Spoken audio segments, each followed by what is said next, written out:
বিশ্ব নেতারা জলবায়ু পরিবর্তনের প্রভাব মোকাবেলায় ব্যর্থ হওয়ায় ব্রাজিলে ভিন্নধর্মী এক প্রতিবাদ জানিয়েছে আদিবাসী সম্প্রদায়। রিও ডি জেনেরোতে G20 শীর্ষ সম্মেলন ঘিরে জো বাইডেন, শি জিনপিং এবং ভ্লাদিমির পুতিন সহ উন্নত বিশ্বের নেতাদের মুখচ্ছবি পানিতে আংশিক ডুবিয়ে ক্ষোভ জানিয়েছেন তারা।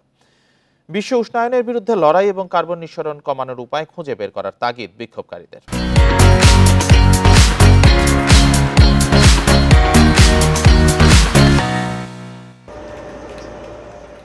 ব্রাজিলের রিও ডি জেনেরোতে সোমবার শুরু হয়েছে 2 দিনের G20 শীর্ষ সম্মেলন। উন্নত বিশ্বের দেশগুলোর এই জোটের 19তম সম্মেলন এটি। এদিকে জলবায়ু পরিবর্তনের প্রভাব মোকাবিলায় বিশ্ব নেতাদের ব্যর্থতার অভিযোগ তুলে রিও ডি জেনেরোতে ভিন্নধর্মী প্রতিবাদ জানিয়েছে আদিবাসী সম্প্রদায়। জো বাইডেন, শি জিনপিং এবং ভ্লাদিমির পুতিন সহ উন্নত বিশ্বের নেতাদের মুখচ্ছবি পানিতে আংশিক ডুবিয়ে ক্ষোভ জানিয়েছে তারা। জলবায়ু পরিবর্তনের প্রভাবে নিম্নাঞ্চলগুলো প্লাবিত হচ্ছে, এমনটি স্মরণ করিয়ে দিতেই অভিনব এই প্রতিবাদ।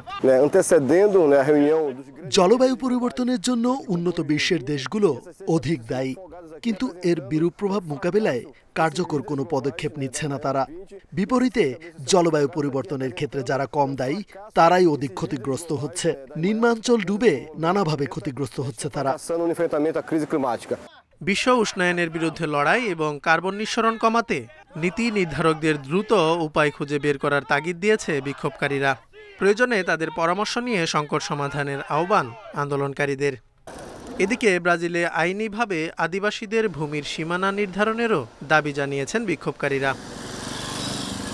Zobayer Hussain, independent news.